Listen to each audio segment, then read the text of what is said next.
जो अमेरिका पे अटैक हुआ है वो बहुत इंपॉर्टेंट है।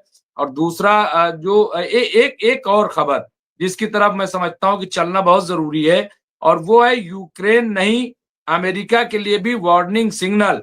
पेंटागन से लेकर नाटो तक हड़पंप, क्या रूस को वो अदृश्य कवच क्या है? तो यहाँ पे रूस ने अपना घातक S-500 Prometheus missile system combat duty पर तैनात कर दिया है। ये अंतरिक्ष की सीमा के लक्ष्यों और हाइपरसोनिक मिसाइलों को भी भेदने में सक्षम है। S-400 से भी खतरनाक ये सिस्टम अमेरिका और नाटो के लिए चेतावनी है, जो भविष्य के युद्धों की दिशा बदल सकती है। भारत को भी इसका ऑफर मिला है, लेकिन ये अभी वेट एंड वॉच की स्थिति में है। तो यहाँ पर भी देखिए, लेकिन सबसे इंपॉर्टेंट, मैं राशिद रिजवी को ले लेता हूँ स्क्रीन पे और उनसे बातचीत करूंगा कि क्या ये माना जाए कि अब अमेरिका दूर नहीं है, और जिस तरह का अटैक हुआ उसे कोई भी नाम दें, लेकिन वाइस प्रेसिडेंट पे हमला होना। मैं सबसे पहले इस्तकबाल करता हूँ राशिद रिजवी साहब, एडवोकेट राशिद रिजवी साहब का बहुत बहुत खैर मकदम है, इस्तकबाल है। सीनियर पॉलिटिकल एनालिस्ट हैं, माहिर तालीम, माहिर कानून, और मिडिल ईस्ट पे बड़ी अच्छी नजर रखते हैं, और इंटरनेशनल पॉलिटिक्स पर भी अगर देखें तो वो उनकी नजर होती है। राशिद रिजवी साहब, बहुत बहुत खैर मकदम है, क्या कहेंगे जो अटैक हुआ है?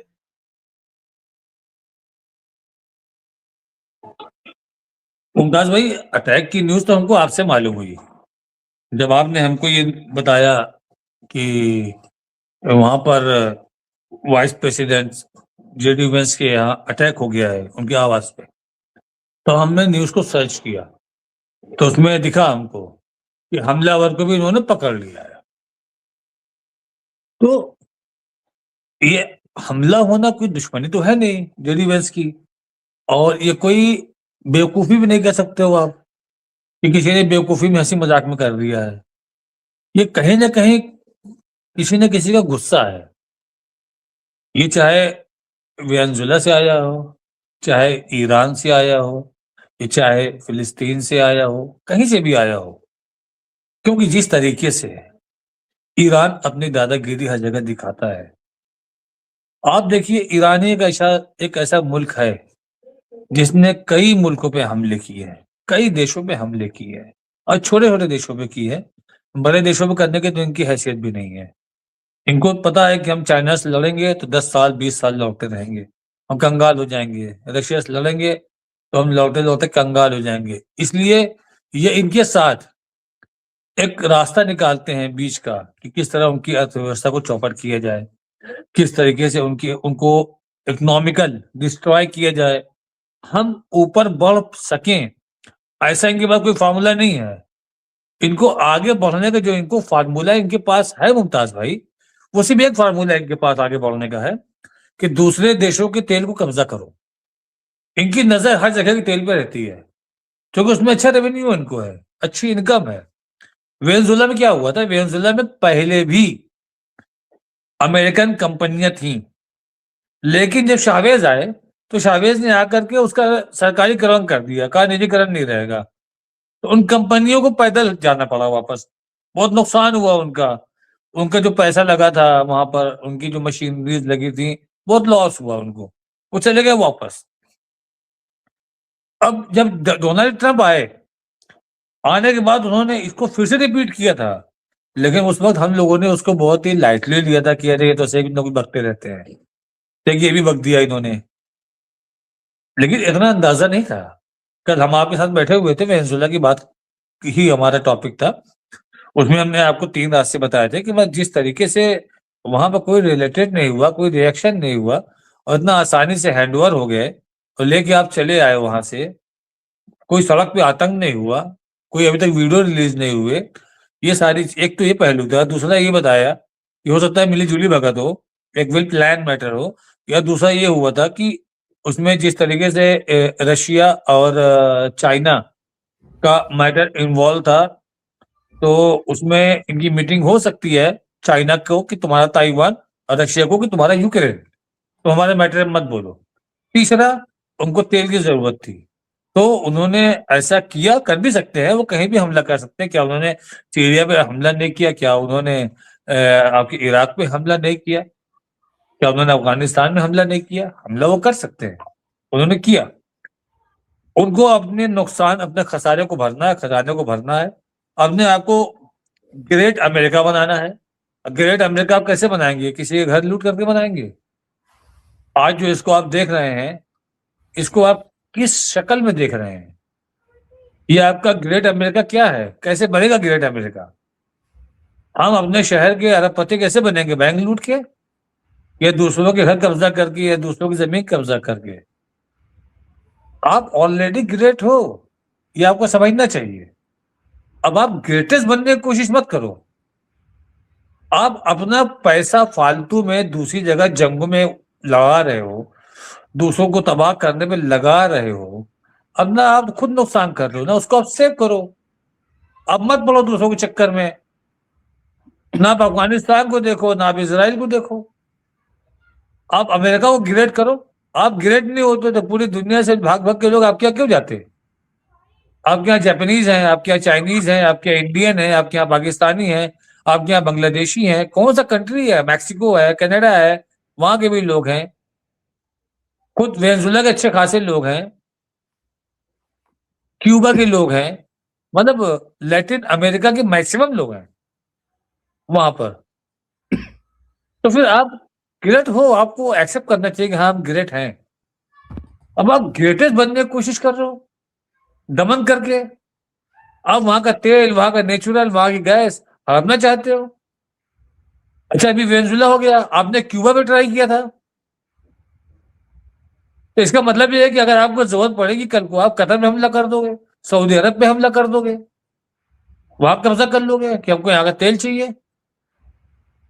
अभी आपका जो चल रहा है सीरिया में, एक आतंकवादी को आपने राष्ट्रपति बना दिया सीरिया में। क्यों बना दिया आपने? क्योंकि आपको वहां का तेल चाहिए था, वहां के मिनरल्स, वहां की गैस आपको चाहिए थी, इसलिए आपने बना दिया। तो जो हर जगह आप तबाही फैलाओगे, तो आप बताइए, कहीं ना कहीं से तो उसका रिएक्शन तो होगा ना। सामने वाला कुछ नहीं करता, एक पत्थर खींच के मार देता। तो मुमताज भाई, इस तरह की चीजें अभी भी हुई हैं और आगे भी हो सकती हैं। और जो इस तरह करेगा उसके साथ, क्या आपको लगता है कि चाइना के साथ नहीं हो सकता है? चाइना के राष्ट्रपति के साथ? क्या आपको लगता है कि पुतिन के साथ नहीं हो सकता है? क्या यूक्रेन का कोई नाराज इंसान उनके यहाँ हमला नहीं कर सकता है? जा करके कर सकता है। नहीं मुमताज भाई? बिल्कुल आप ये सही कह रहे हैं कि ऐसा हो सकता है। और देखिए बहुत सारी चीजें हैं, लेकिन अगर घर के अंदर इस तरह के वाइस प्रेसिडेंट पे इस तरह का अटैक हुआ है, अभी जांच चल रही है, तो मैं समझता हूं कि एक तो सिक्योरिटी लैप्स है, दूसरा ये कि अगर इसे वेनेजुएला से जोड़ते हैं तो फिर तो ये और ज्यादा इनके लिए तशवीश की बात है। और ये क्या बात करेंगे, ये किस तरह से करेंगे। और फिर अमेरिका के अंदर जो राशिद रिजवी साहब, नाराजगी अवामी सतह पर जो बढ़ती जा रही है कि आप जो है अपना घर नहीं देख रहे हो, आप बाहर जो है वो जा रहे हो बाहर, और जंग जो है वो सर पे खड़ी है। क्योंकि देखिए इजराइल को जिस तरह से देखा गया कि इजराइल में अटैक हुआ और वहां के लोग बर्बाद हुए, अब अमेरिका के लोग भी कहीं ना कहीं उनको डर हो गया है। ऐसा नहीं है। अभी आप क्या समझते हैं, जो न्यूयॉर्क में जोरान ममदानी ने एक्शन लिया है, जो दो फैसले अहकामात को उन्होंने खारिज किया, आप क्या समझते हो, क्या उसका फर्क नहीं है? उसका बिल्कुल फर्क दिखाई देता है। और यही वजह है कि इसराइल ने रिएक्ट किया है। तो ये तमाम चीजें हैं। ये मेरे साथ एक और मेहमान जुड़ गए हैं, मैं उन्हें स्क्रीन पर ले लेता हूं। हमारे साथ जुड़ गए हैं फिरोज बख्त अहमद साहब, जो कि सीनियर पॉलिटिकल एनालिस्ट हैं, कॉलम निगार हैं, जर्नलिस्ट हैं, मिडिल ईस्ट पे बड़ी गहरी नजर रखते हैं, और मौलाना आजाद उर्दू यूनिवर्सिटी के आप चांसलर रहे हैं और बड़ी संजीदा गुफ्तगू करते हैं। मैं उनको भी इसमें शामिल करता हूं, इस्तकबाल करता हूं।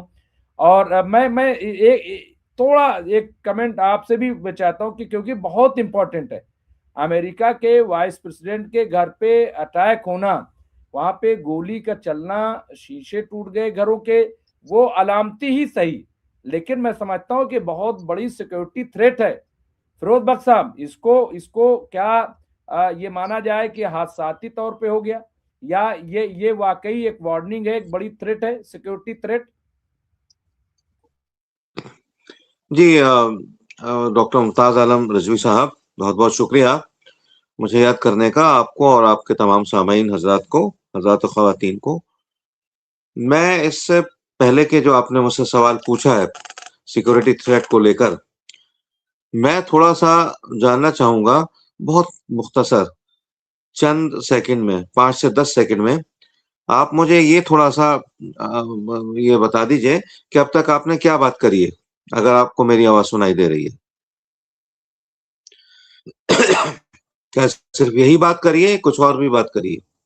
नहीं नहीं, अभी अभी हम लोग ये बात कर रहे थे, और दूसरा हम लोग आगे बढ़ने वाले थे ब्रिक्स को लेकर के, जो जो अच्छा। क्योंकि क्योंकि यही वेनेजुला नहीं बल्कि 5 मुल्कों को और टारगेट करने की बात है, और जो ब्रिक्स में भी शामिल है, जिसमें ईरान भी है, कि वहां पे भी ऐसा अमेरिका चाहे, तो आगे हम बढ़ेंगे, लेकिन अभी पहले सिक्योरिटी जी। थ्रेट, ये जो अटैक है, ये हाँ, बहुत मैं समझ इंपॉर्टेंट गया। है, और फिर मैं ग्रेजुअली बढ़ूंगा। जी, जी।